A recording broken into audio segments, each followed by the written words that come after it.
محمد مصدق کو اس شعر کے ساتھ دعوت دیتا ہوں کہ خطابت وجد میں آئے تو پھر ہتھیار بن جائے، خطابت وجد میں آئے تو پھر ہتھیار بن جائے، کبھی نیزہ کبھی خنجر کبھی تلوار بن جائے، خطابت کی گلفشانی مسلم ہے زمانے میں، یہ نجاشی کے آگے جعفر طیار بن جائے۔ موصوف تشریف لیں۔ السلام علیکم ورحمۃ اللہ وبرکاتہ۔ بسم اللہ الرحمن الرحیم۔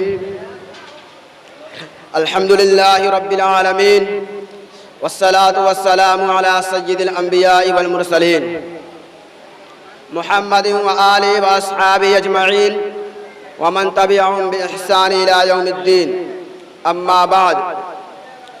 سامعین کرام، یہ میرے لیے بڑی سعادت و خوش نصیبی کا مقام ہے کہ آج اس بزم میں تاریخ آزادی میں علماء دیوبند کی کردار کے موضوع پر لب گشائی کی جسارت کر رہا ہوں۔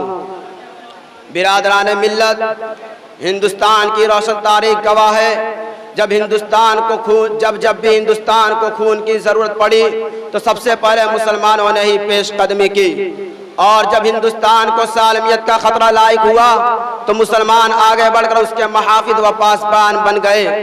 آپ حضرات کو معلوم ہے ہندوستان ایک طویل عرصہ تک انگریزی سامراج کے چنگل میں گرفتار رہا۔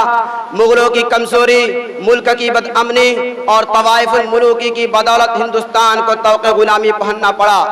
ایسٹ انڈیا کمپنی نے زبردست سازش کر کے ہندوستان پر قبضہ کر لیا تھا اور یہاں کی آزاد خود مختار حکومت عوام کو اپنا محکوم و غلام بنا لیا تھا۔ میں اس طویل تاریخ کے چکر میں نہیں پڑوں گا، مجھے عرض یہ کرنا ہے کہ انگریزوں کے خلاف صدائے جہاد بلند کرنے والے، انگریزی سامراجی طاقت سے نبرد آزما ہونے والے مسلم حکمراں تھے۔ سب سے پہلے سید احمد شہید رحمت اللہ علیہ اور شاہ اسماعیل شہید رحمت اللہ علیہ نے علم جہاد کو بلند کیا، اور پھر جب پشاور کے بالا کوٹ کے علاقہ میں سکھوں سے جہاد کرتے ہوئے امیر المؤمنین سید احمد شہید رحمت اللہ علیہ اور ان کے رفقا شہید ہو گئے تو طویل عرصہ تک خاموشی کی چادر تنی رہی۔ سن 1857 میں پلاسی کا معرکہ ہوا۔ سن 1857 میں پلاسی کا معرکہ ہوا۔ شیر بنگال نواب سراج الدولہ نے ایسٹ انڈیا کمپنی کے خلاف علم جہاد کو بلند کیا اور انگریزوں سے ٹکر لی، مگر اپنے ہی سپہ سالار کی غداری کے باعث فتح شکست سے بدل گئی۔ ہندوستان کا طویل حصہ انگریزوں کے قبضہ اقتدار میں چلا گیا۔ بہار اور بنگال پر انگریزوں کا کنٹرول ہو گیا۔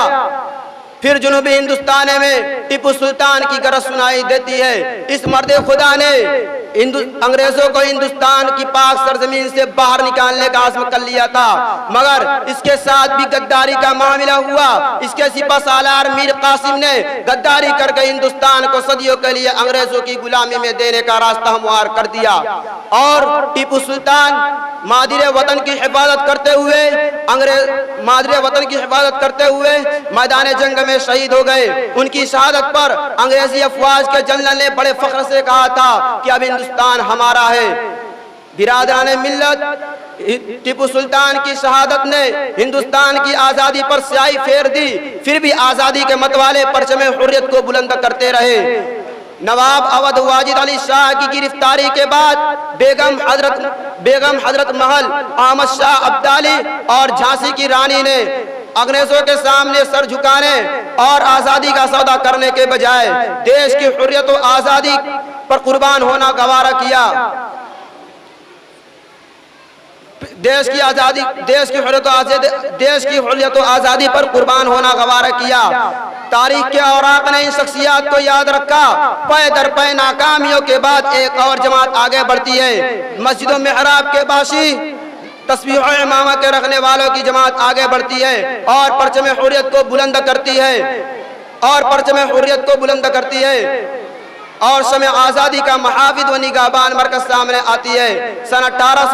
جس کے نتیجے میں سن 1857 میں انقلاب برپا ہوتا ہے۔ سال 1857 میں انقلاب برپا ہوتا ہے. یہ علماء کی تحریک تھی. شاملی کے میدان میں مارکا ہوتا ہے.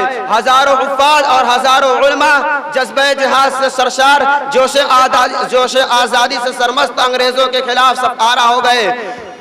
آخری مغل تاجدار بہادر شاہ ظفر کی بادشاہت متفق یہ جماعت اپنے دیش کو لہو کا خراج پیش کرنے کے لیے آگے بڑھی، مگر مشیت الہی کو تو کچھ اور ہی منظور تھا، لہذا یہ انقلاب بھی ناکام ہو گیا.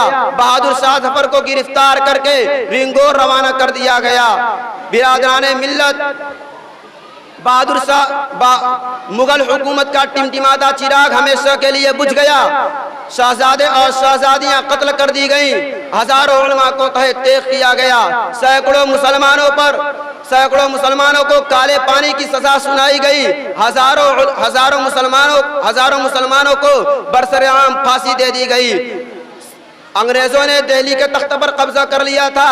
سن 1857 میں جن میں بڑے علماء کرام نے شرکت کی ان میں اور پرچم حریت کو بلند کیا، ان میں مولانا قاسم نانوتوی رحمۃ اللہ علیہ اور مولانا مملوک علی دیوبندی رحمۃ اللہ علیہ اور حافظ ضامن کاندھلوی رحمۃ اللہ علیہ اور مولانا جعفر تھانیسری رحمۃ اللہ علیہ اور مولانا رشید احمد گنگوئی رحمۃ اللہ علیہ اور ان کے دوسرے جید علماء شہید تھے.